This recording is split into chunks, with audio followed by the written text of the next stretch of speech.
Yo, peoples, Qushu92 here, and welcome back to yet another iteration of Qushu Views Anime. Onwards to the next episode of One Piece, so let's get it started! In the last episode of One Piece, well, we had this fantastic animation of Luffy going up against Kaido. And that was at the end of the episode, which pretty much made up for the kind of, average rest of the episode. Apu talking to Drake along with showing more of the numbers.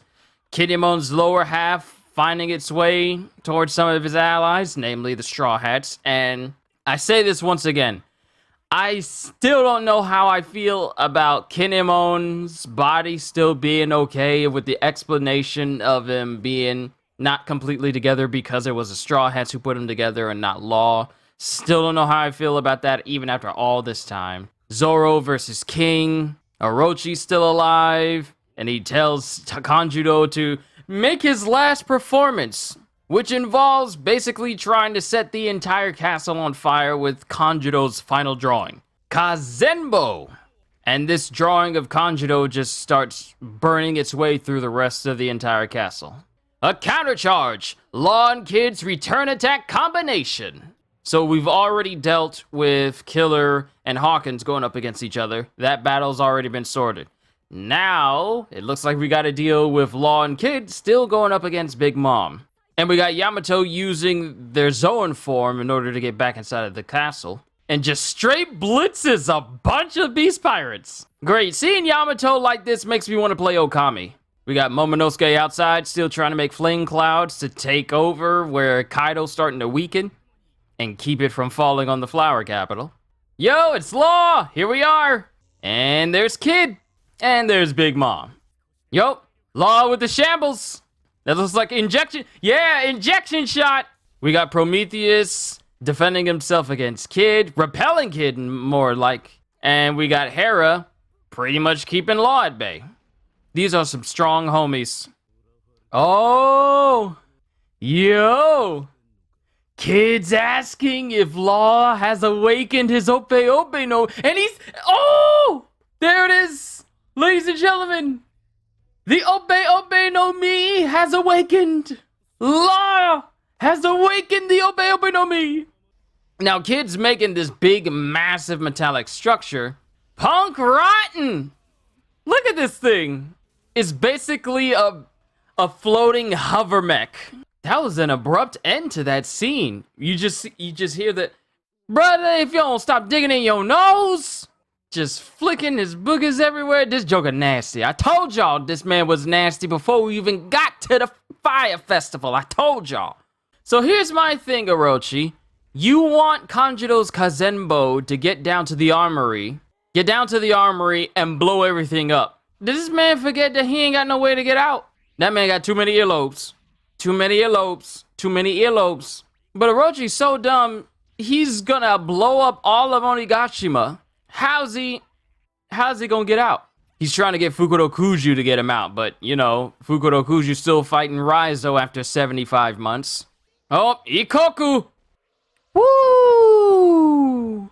Every time I see it, it's just... All it is a massive shockwave from Big Mom swinging her sword. And it still hurt Kid because that Joker's spitting up blood. But every time I see Ikoku sovereignty, it's just... Like, this is just basic shockwave attacks. The aftermath of swinging a sword. Not even directly hitting a person with the sword. It's just swinging the sword and letting the shockwave do the work. I'm still mad and upset that we'll never see Kid or Law in their getup for the raid on Onigashima in a video game, unless they choose to make a Pirate Warriors 5. Chrome! Yo! Anesthesia! It's finally getting animated. Look at that! What is going on with Big Mom's face? Shockwill! There we have it. Big Mom has drawn blood. And now we have Kid's awakening! A sign! Look at all that metal. Kid basically just turned Big Mom into a big, massive magnet. Everything is being pulled directly towards Big Mom. Swords, spears, weapons, guns, even the support beams of the performance floor towers. Punk clash. I gotta say, this is actually kind of well animated. It's not animated on the degree of Luffy versus Kaido, but I do like the color grading of Kid using his powers. His awakened Jiki Jiki no Mi. I definitely do like that. Woo! This is actually a really good shot. This is screenshot worthy, even. Just seeing the explosion of all that metal just compound onto Big Mom, that's actually a really, really nice shot. And was that Law smiling in that scene transition? Law smiling? Did those towers also have all the lights in the performance floor? Why did it suddenly get dark? Law's breathing heavily, and Kid is breathing heavily. Uh-oh, she's opening her eye. She's up now. Clear the dance floor. Big lady's about to move. Yeah, there's no music whatsoever. It's just quiet. Big Mom is just taking her sweet time bursting out of all that metal. Look at her. I think this might be the angriest that Big Mom's been in a very long time. Because not only did she get like a shock in the inside of her body, causing her to cough up a little blood, but she also got bombarded with tons and tons of metal. Life or red bean soup? She's asking for food at this time? She's using the soul focus.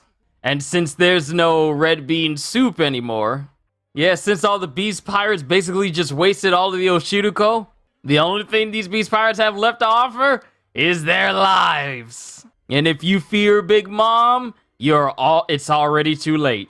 Poor unfortunate souls in pain, in need. Like, all of their life is just getting ripped right out of them. Yep, dude's dead. This guy's dead. Those two people are dead. All of them. Everyone who fears Big Mom in this instance, yeah, your life is forfeit.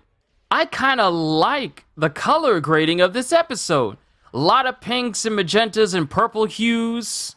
There's a far bigger emphasis on those colors in this entire episode. And Big Mom just apparently consumed a year of her own lifespan to power herself up, which apparently causes her to grow. Her consuming 1 year of her lifespan to power herself up has pretty much made her stronger and bigger. Now, as a person who is way ahead of all of you anime-only viewers, there is no specific name for this technique of Big Mom's. We're just told that this is something that she can do. So, it looks like Big Mom's about to majorly rampage on the performance floor, as Yamato continues down to the armor here, apparently. I don't know what it is, but the color grading for this episode seems a lot better than the last episode we got. There's a lot more emphasis on how things are, how the lighting is, how shadows are. There seems to be, like, look at this. Look at this. There's far more colors in this episode than it was in the last one. Look at her. Look at Big Mom. Oh, that's an interesting line from Law. We can't even study history without having to bring down a monster like Big Mom. Wow. Because Law is trying to find out more about what the Will of D is, and, learning about the poneglyphs is their way to do that. But this whole episode and the color, I'll explain once the preview is over. On the next episode of One Piece, for Luffy, Sanji, and Zoro's Oath. This was a really, really beautiful episode. Alright, everybody, yet another episode of One Piece. I have to say, I was, now, like I said, I already know what's about to happen in these episodes. I just react the way I do because I like to see these moments animated. Sometimes they miss some things, sometimes they skip over it, and sometimes they tend to drag things out a whole bunch. Now, the one thing that kept me really, really invested in this whole episode was how much more color there was in this entire episode. As far as the animation was actually really nice. It looked better than it did in the last episode, but there was such an emphasis on showing so much color throughout this entire episode. It looked great. Like, from the moment you see Law use his awakened Ope Ope no Mi using Kroom and then coating his sword in what he calls anesthesia that allows it to pierce an individual without it actually damaging them, thus allowing him to attack the inside of a person. That is why Shockwill worked on Big Mom, and seeing the colors of that, beautiful. Then we have Kid with his awakened Jiki Jiki no Mi, and there was such an emphasis on the purple hues and the pink hues that facilitate the look of his powers. It's just the color grading for this episode was exceptional, and that really stuck out for me. As far as the story is concerned, Orochi is just as nasty as I always said. Still trying to find a way to get off. He's trying to find a way to get off of Onigashima, as he has the entire Onigashima, as he has Kanjiro's Kazenbo burn everything to the ground in the hopes that it'll just blow everybody up. So he's just hoping that Fukuro Kuju will just get him out so they can escape, and then everyone will die. But, as you've seen, Fukuro Kuju is currently preoccupied still fighting with Raizo. And this really was an episode dedicated to both Kid and Law. The fact that they have awakened Devil Fruit abilities just shows you, like, wow, they've really gone farther with their powers. But it also shows you that they haven't mastered it yet. Because after using their awakened techniques one time, Law using Chrome, well, he calls it Chrome, but not Kroom. Because I said this during my initial reaction to their awakened powers being shown in the chapters. I thought it was just called Karoom or K-Room, but he just calls it Chrome, like Chrome, like Google Chrome. He says it, he pronounces it that way, so I'll just say Chrome instead of, Kroom. But after Law uses Chrome and anesthesia and Shockwill once, he's tired and breathing heavily, and then Kid using a sign on Big Mom leaves him wheezing and tired. So even though we're seeing their Devil Fruit powers awakened in this episode, they're still massively inexperienced with it, to the point where, yeah, they're still just using it once can render them incredibly tired. But overall, I did enjoy this. I enjoyed the way the episode looks. The way the episode looked. Let me say that. I enjoyed how it looked. But as far as the story, like, let's be honest here. We are waiting on the Zoro versus King fight. We are waiting on the Sanji versus Queen fight. It's nice that we're having these moments with Kid and Law.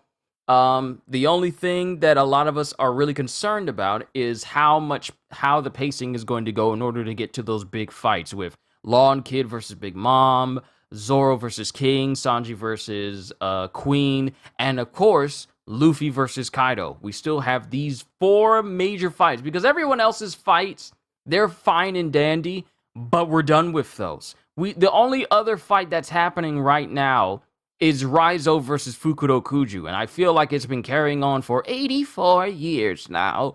But other than that, the only major fights we have is Big Mom versus Law and Kid, King and Queen versus Zoro and Sanji, and Luffy versus Kaido. That's it. Those are the only major fights we have left for all of the entire Wano arc.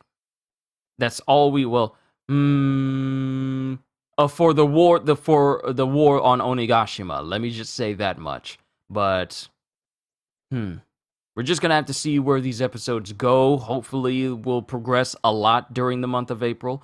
But like I said, we'll just see how things go. Sorry if I drone on for too long. It's just I want to get all this stuff out. You guys let me know what you thought of this episode as a whole. What did you think of the pacing? What did you think of basically everything other than me just talking about the animation and how everything looked? What did you guys think of the episode? But that's all I got for tonight. All I can say to everyone here is, hope you all enjoyed. Can't wait to see you all in my next video. And if you're new to the channel and you enjoyed what you saw here today, then like, subscribe, share this video with everyone you know, because the more the merrier, and everything else because, it helps with the algorithm, and you know how it goes. It really does help the channel. And maybe even consider becoming a member, because I am always looking forward to entertaining you. So have a fantastic day, and once again, as always,